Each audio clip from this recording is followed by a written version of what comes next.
now they wonder what's gonna happen next. I bought a 40 for the ride, I'm swerving lanes when I'm drunk as shit. I hit them up when I'm drinking so we can talk about it. I tell them how I feel and they forget about me. Like they know how it feels to be forgot about, forget about my past. It's me, SimbaTv. Bang! What is good, YouTube fam? It's your boy Simba coming back here again with another reaction video for you guys today. For today's reaction video, we got Mr. Ballen, the worst kidnappers in Australia. Let's jump up in it, man. In 2008, a young man was driving along a dirt road in a forest when he spotted up ahead this large, strange-looking animal that he didn't recognize that appeared to be dead on the side of the road. And so, curious what it was, he drove past the dead animal and he stopped his car and he got out and began walking back up the road. Hell no, you keep driving, bro. You keep driving. If you in some woody areas and you see some weird stuff, keep driving, bro. Keep driving. Don't put yourself in danger like that. Towards the animal to see what it was. And when he got right on top of it, he crouched down to get a better look. And as he did, he heard the sound of something moving behind him. And then before he could turn around, everything went black. Wow. But before we get into today's story, if you're a fan of the strange, dark, and mysterious delivered in story format, then you've come to the right place because that's all we do, and we upload once or twice every week. So if that's of interest to you, please invite the like button to come on over your house for a nice, fun, casual game night. And as soon as they step inside, immediately ambush them, handcuff them to the bed, and have a priest perform an exorcism on them. Also, please subscribe to our channel and turn on all notifications so you don't miss any of our weekly uploads. Okay, let's get into today's story.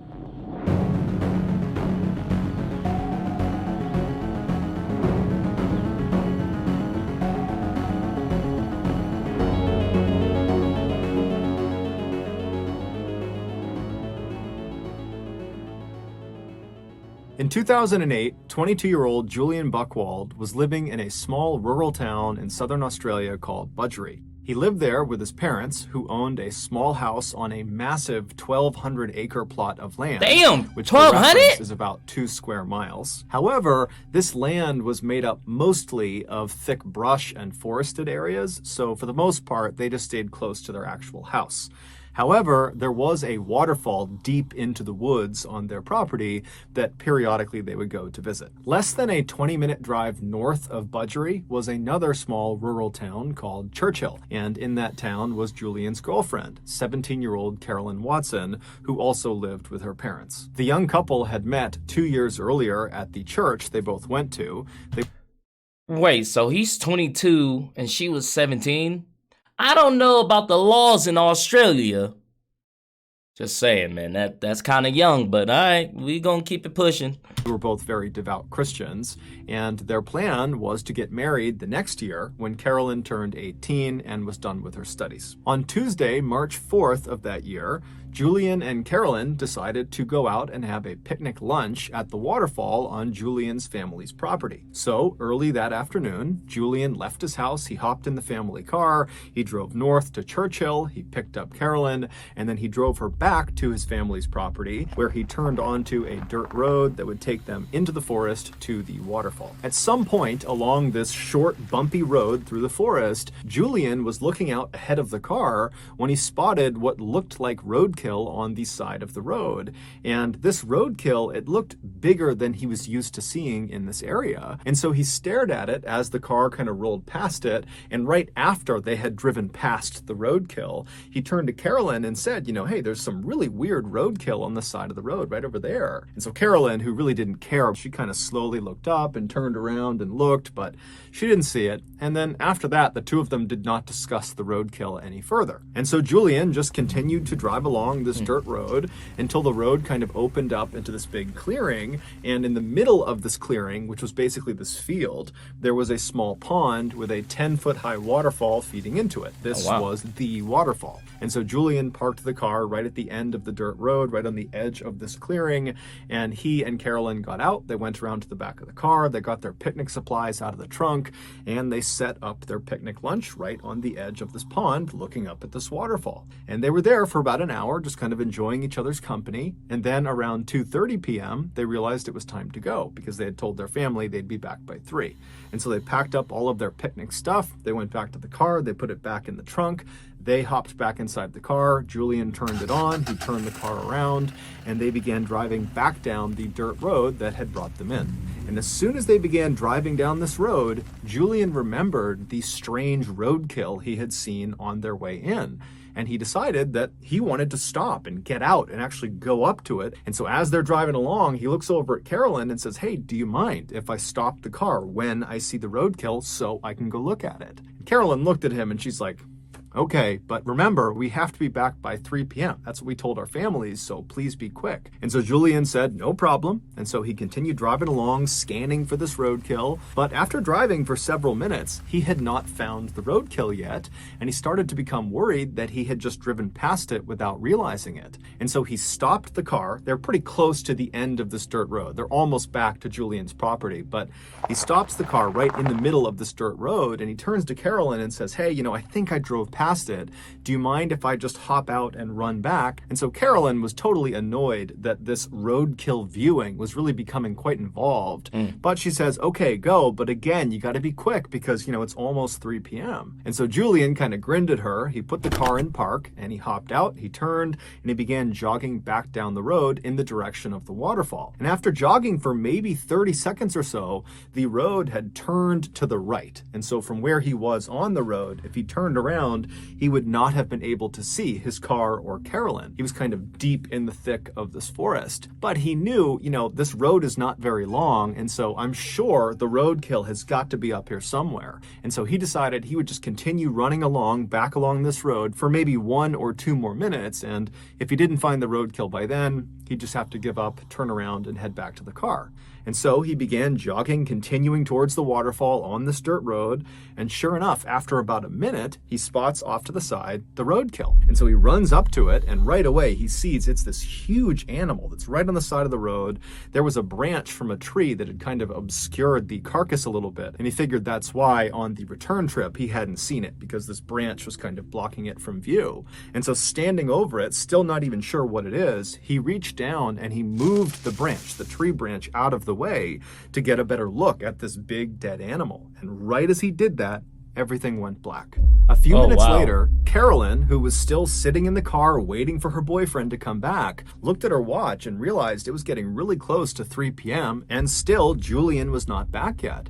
And so feeling kind of annoyed with him, she sat up in her seat and turned around and looked out the rear window of the car, expecting to see Julian come bounding down the road toward her. But when she looked out the back window, all she saw was this dirt road that kind of bent off to the right out of view and thick trees everywhere. Her boyfriend is nowhere to be seen. Annoyed, she turned back around and sat facing forward again, but began periodically looking in the side view mirror, expecting Julian to pop up at any moment. But after several more minutes went by and still Julian had not come back yet, her annoyance turned into concern. Was Julian actually okay? And so she decided, it's almost 3 p.m. now. We got to get back. I need to get out and actually go investigate and see what's going on. Take the car! And this roadkill. And so she opened her car door. She stepped outside. She stood up. She turned and she looked down the road in the direction it turned to the right towards the waterfall.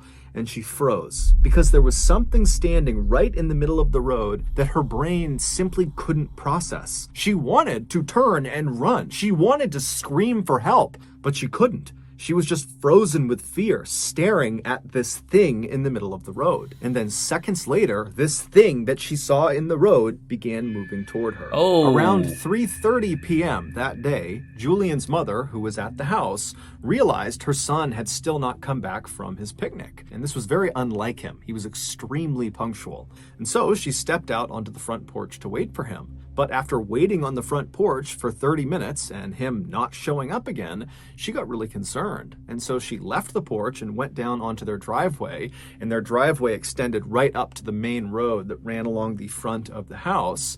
And when she reached the top of her driveway, she just turned and watched down the main road, waiting for her son to come back. because in order to get to the waterfall, you had to get on this main road and then turn onto that dirt road that was a little ways down this main road. And so she's just standing there looking down the road, waiting for her son, but he's still not coming out of that dirt road.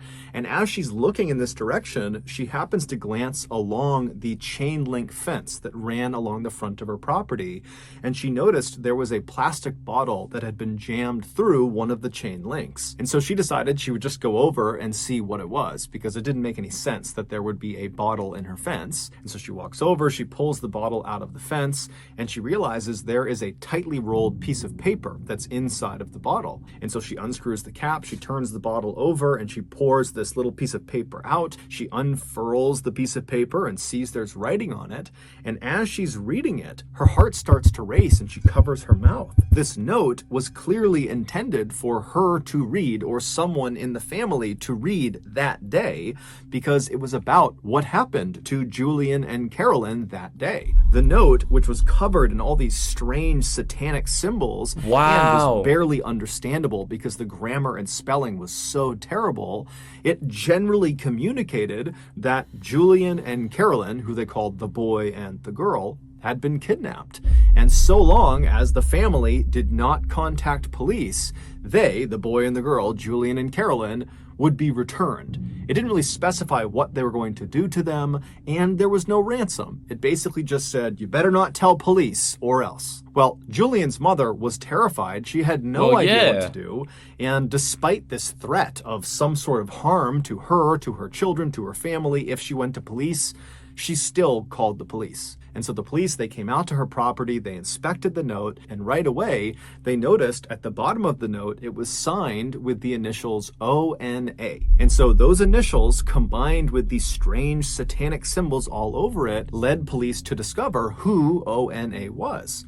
ONA was a cult. It was the Order of Nine Angles, and they are a self-professed satanic cult that operates primarily in Europe, but also has chapters in the United States, in Canada, in Russia, and also in Australia. This cult believes that Christians are the enemy of the world, and they need to be destroyed in order to institute a militaristic New World Order they called the Imperium. And if that wasn't frightening enough, this cult openly advocates for, and apparently practices, human sacrifice. They have come out and said the people they kill in these sacrifices are people they consider lesser thans, basically the bad people of society.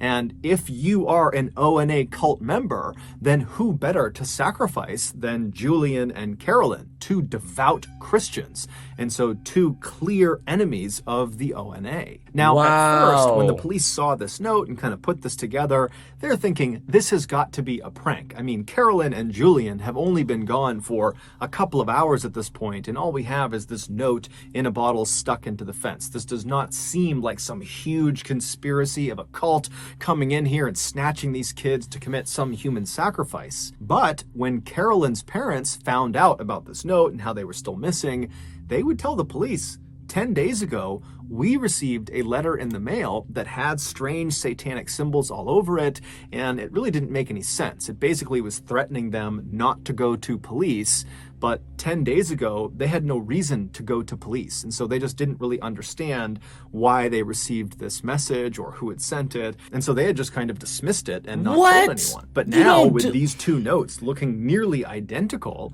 it seemed fairly obvious that... Bro, you get some weird, suspicious-ass note like that, you tell somebody, bro. You don't sit on that. You tell somebody. You just tell somebody. It doesn't even have to be the police. You just tell somebody, bro. So somebody knows, like, hey, this happened. You know, so if I go missing or someone goes missing, refer to this note. Like, you tell somebody.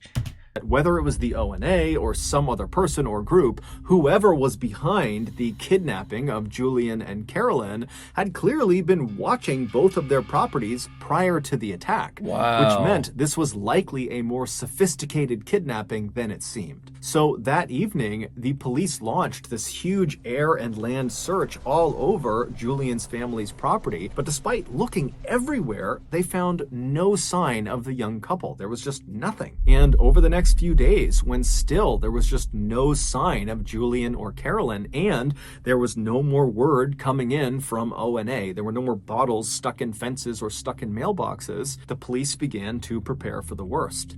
Then something totally unexpected happened. On March 11th, so 7 days after Carolyn and Julian went missing, a farmer was driving along this winding back road up in the mountains right near Alpine National Park. Alpine National Park is this very rugged, mountainous place that's about 250 miles to the north of Budgeree. And so as this guy is driving along this road, which is very heavily forested on either side, he sees up ahead this young man and young woman who are barely wearing any clothes come stumbling out of the forest and kind of plop down on the side of the road. And so concerned they're hurt or they're lost or something, the farmer rolled right up next to them and he rolled his window down and asked, hey, are you guys okay?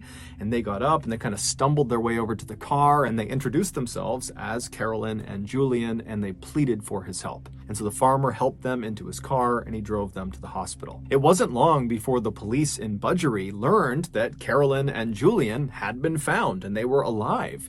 And so very quickly they rushed up to that hospital near the national park.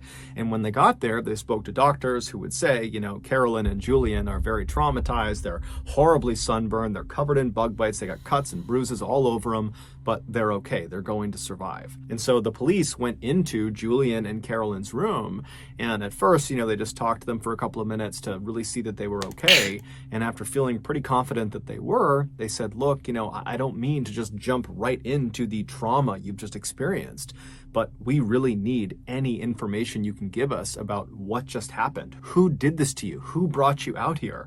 Because if it's ONA and they're out in the Alpine National Park, we need to know about it. We need to get out there and we need to stop them. And so Julian and Carolyn would both independently sit down and tell the police what happened to them. And so the following is the combined story of these two accounts that they gave police.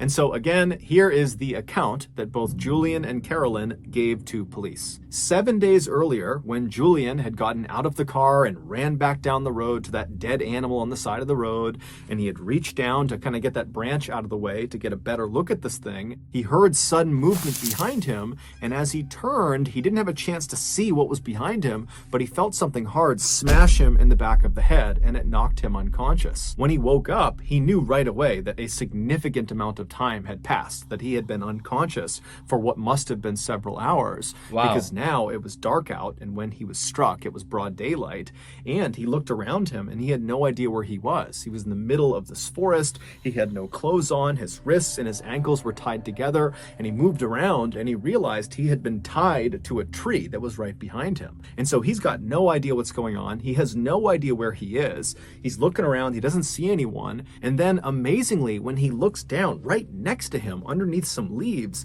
is a knife. And so he's thinking, how in the world is there a knife right next to me? This almost seems like it was placed to be here for me. But either way, he reaches down with his hands, he picks this knife up, and he's able to cut the restraints off of his ankles, and then he's able to cut the restraints off of his waist, and then he stands up and he's able to kind of cut off the ones on his wrist, and then he's free. And so he takes this knife and he has no idea where he's going, but he needs to get away. He doesn't know if whoever brought him here is going to come back. And so he just picks a direction and he starts running. Shortly after Julian had been struck in the back of the head after looking at that dead animal carcass, Carolyn was still sitting in the car and she was starting to get annoyed and kind of worried about Julian. And so she gets out of the car, she stands up, she turns, and she looks down the dirt road where it kind of bends off to the right. And standing in the road, maybe 10 feet away from her, is this man wearing all black. He's got a black balaclava over his face, and he's looking right at her. And so she's so scared, she just frozen to the spot. And then this guy charges her, he tackles her to the ground, and then once she's on the ground, he rips all her clothes off, and then he binds her wrists, her ankles, he ties them together so she's hogtied, and then he puts a blindfold around her eyes. And so she's lying on the road, she can't move, she can't see anything, and she hears her attacker run off down the road. And then a couple of minutes later, she hears a car approaching, and it stops right near her, and then she hears the sound of a car door opening, someone walking up to her, and then they pick her up and they put her in the trunk of this car. They shut the trunk, Wow. and then the car kicks into gear and it starts driving away. And so for hours and hours, she lay in the trunk in this horrible position where the circulation to her wrists and to her ankles were cut off. And so she's getting shooting pain in her limbs, and it's totally uncomfortable. And then after several hours, the car eventually turns on to some really bumpy road, and then it comes to a stop.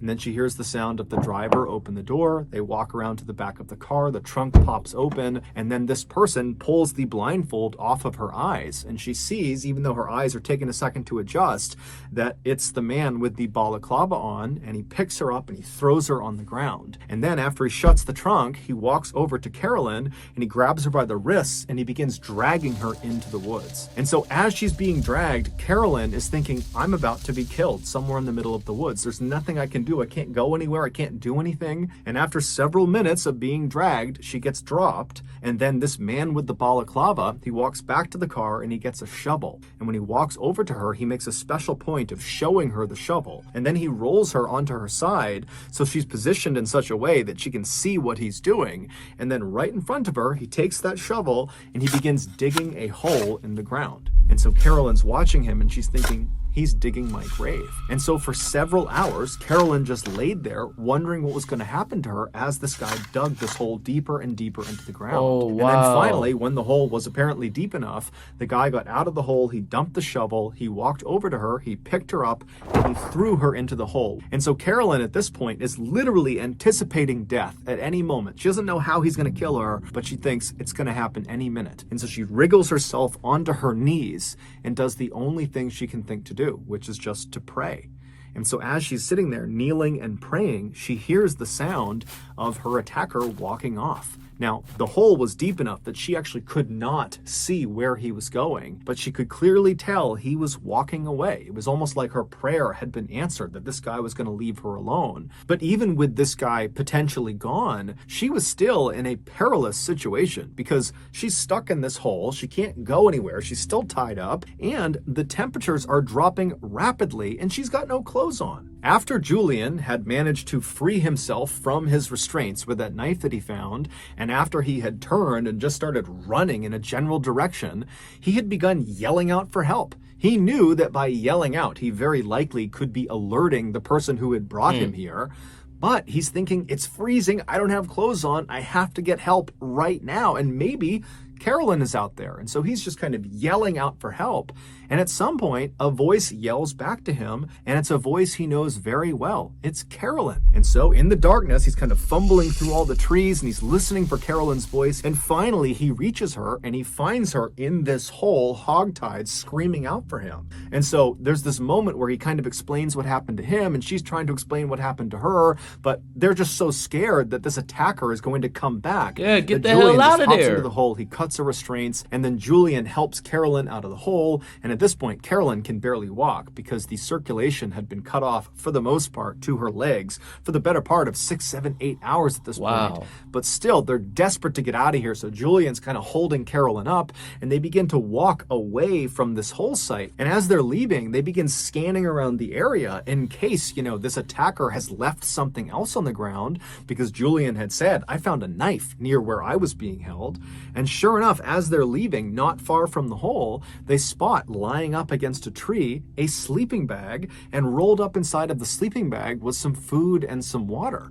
And so Julian and Carolyn, they can't understand how in the world this has happened. Both the horrible luck of being kidnapped and brought out here, and the unbelievable luck of finding life-saving supplies just laying nearby.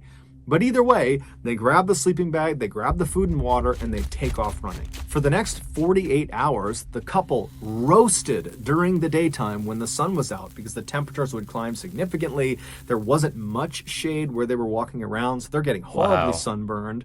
And then at night, the temperatures would plummet and they'd be freezing cold, and they'd get inside of their one sleeping bag and they'd shiver together and do their best to ration some food and water. And they're telling themselves, to stay positive, that eventually if they just keep on moving every day, they're going to find a person, they're going to find a road, they're going to find something that will save them. But to their horror, at the end of those first 48 hours, as they're stumbling through this mountainous, treacherous terrain, they found themselves stumbling back into the same area they had tried to run away from. There was the hole in the ground where Carolyn had been thrown inside of. They had accidentally, over the past 2 days, walked in a big circle. Now, luckily, when they arrived back at this site, there was no one there. The attacker was long gone. And it would turn out this accident likely saved their lives, because as they looked at this site, they saw propped up against a tree was a backpack. And so they ran over to the backpack, they opened it up, and there was food, water, some clothing, and a map of the area. Now, again, the couple is totally dumbfounded why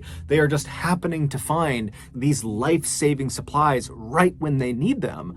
But at the same time, they're thinking, okay, well, if these supplies are sitting here, then certainly the person who has left them here, their attacker, they're going to be back soon. And so they just grabbed the backpack with everything inside of it and they took off running. And for the next 5 days, they used that map as best as they could, and they eventually stumbled their way through the terrain, roasting during the daytime and freezing at night.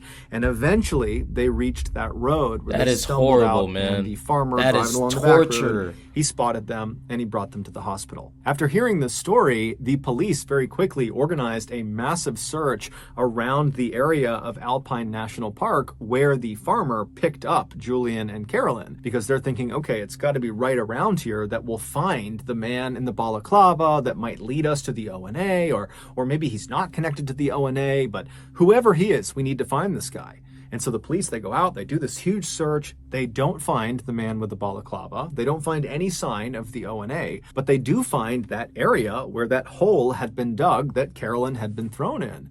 And when they searched that area, they found the shovel, they found some rope, and they found some duct tape. And when they brought that in to be examined, they couldn't believe what they discovered. All of those items belonged to Julian, which meant either the kidnapper had taken all of these supplies from Julian right before going out and perpetrating this kidnapping, or, much more likely, Julian had supplied these things to the kidnapper and so was involved in some way in this kidnapping. And so the police went to Julian and confronted him with this information and said, you're not telling us everything because these are your items. And at first, Julian would completely deny any accusations that he had anything to do with this. But after some very serious police pressure was put on him, he cracked. The following is the real story of what happened. Back on March 4th, so the day that Julian and Carolyn went missing, Julian, after picking Carolyn up, they made it onto that dirt road that led into the forest towards the waterfall, and as they're driving along, Julian claimed to have seen some roadkill, some very strange roadkill on the side of the road. And so when Carolyn kind of turned around to look and didn't see it, Julian made it seem like, oh, well, we drove past it, that's why you didn't see it. But in reality, there was never any roadkill. That was completely made up. There was no roadkill. All Julian was doing was creating something that would allow him to then get out of the car at the end of their trip. And so they drive the rest of the way into the waterfall, they have their picnic, they turn around, they head back, and then again, Julian says, hey, Carolyn, do you mind if I, get out to look at the roadkill? And so she says yes, and then he acts like, oh, we must have driven past it, so I need to get out and run back if I want to go see it. So Carolyn, she's not thinking it's totally strange, she says okay, and so he hops out and he runs his way, he goes around that curve in the road, out of sight. There's no roadkill. Instead, he makes his way to a tree where days earlier he had stashed his all-black outfit, his black balaclava, and his knife, his shovel, his rope, his duct tape. It was all stashed in this spot that was going to be out of view of where Carolyn was. And so after getting all dressed up, he turned and began walking back towards Carolyn and his car. And when he turned the corner, he saw Carolyn was already standing outside of the car. And so he charged her, he tackled her to the ground, he ripped her clothes off, he hog-tied her, he threw her in his car, and then he got all of his supplies, he threw those in the car too, and he began driving away. and for 6 hours he drove north all the way up to Alpine National Park, and then when he got there he found a road that would kind of go off the trail a ways into the forest, at which point he opened the trunk, he pulled Carolyn out, he threw her on the ground, he dragged Carolyn into the woods, and then with her blindfold off, he made sure to show her the shovel, and he began digging that hole to give her the impression that he was going to kill her and bury her. He really wanted her to be totally terrified. And then after he had dug this hole, he dumped her into the hole. And then when she couldn't see what he was doing because she's deep inside of this hole and she's all tied up, he ran away. And when he was far enough out of view, he took off all of his clothes and kind of stashed it near a tree.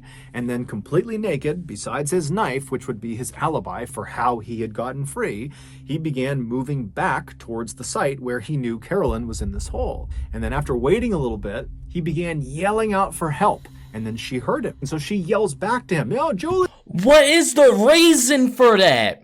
Like, what is the, like, what reason do you have other than you're a psychopath and you need to be locked up? That is so sick, bro.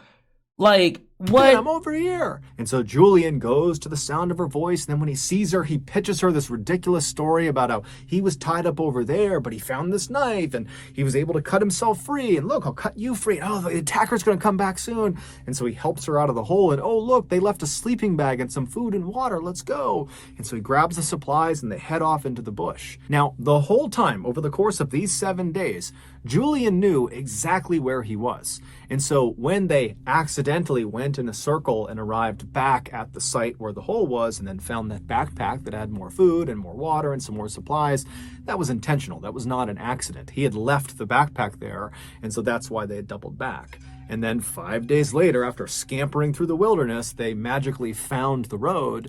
But again, Julian knew where the road was. He had intentionally stayed out for the days that they were out there. And so after Julian tells the police all this, they say to him, you know, was Carolyn in on this? I mean, did she know this was going on? And he said no. The whole time she believed they were getting stalked by their attacker. And if they ever caught up to them, they would be killed. And so the police are like, okay, well, why did you do this? Julian would say, you know, he and Carolyn were both very committed to their faith and they both believed in not having sex before marriage. But over time, Julian had gotten to the point where he just couldn't wait any longer to have sex with Carolyn, and they weren't scheduled to get married for another year. And he just did not think he could wait a full year before they could finally have intercourse. And so he had staged this entire kidnapping in order to hopefully coerce Carolyn into having sex with him. Nigga, what? You did all of that for some butt? You did all of that for some coochie? You risked your life for some coochie? Oh, niggas is crazy. Niggas is crazy.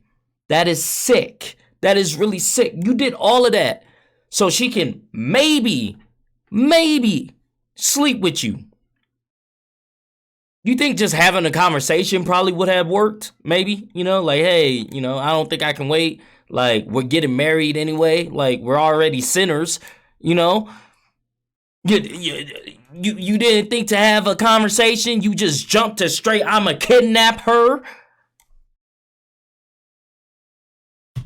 And so while he and Carolyn were out on the run in Alpine National Park for those 7 days and nights, they were not wearing any clothes or barely wearing any clothes. And at night, they only had that one sleeping bag that Julian had intentionally staged in advance. He knew they would have that one sleeping bag.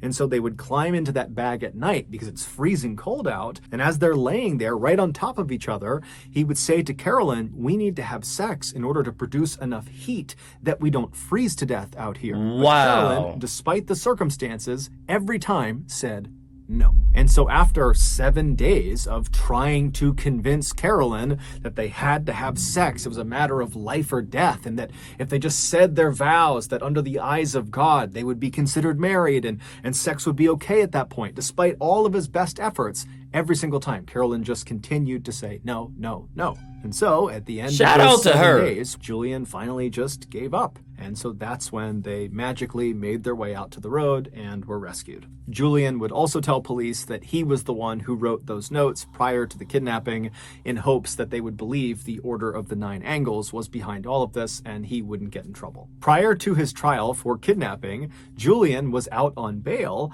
and he decided he would just try to flee Australia.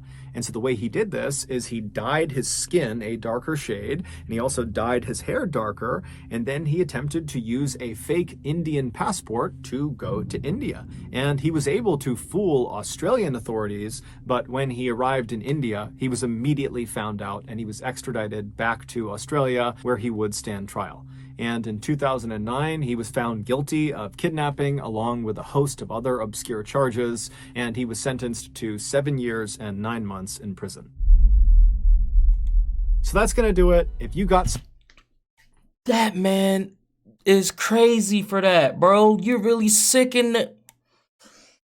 Wow, all for some butt, bro. He did all of that for some butt. That's just crazy to me. I guess love will make you do some crazy things, but not that damn crazy, bro. You jumped straight to kidnapping? Now you in jail. You lost your wife, all because you wanted some butt. You couldn't just wait a year. Now you gotta wait 7 years. Now you're going to jail a virgin. Like, come on, bro. Like, you gotta weigh out that situation. You feel me? You gotta weigh that one out, big dog.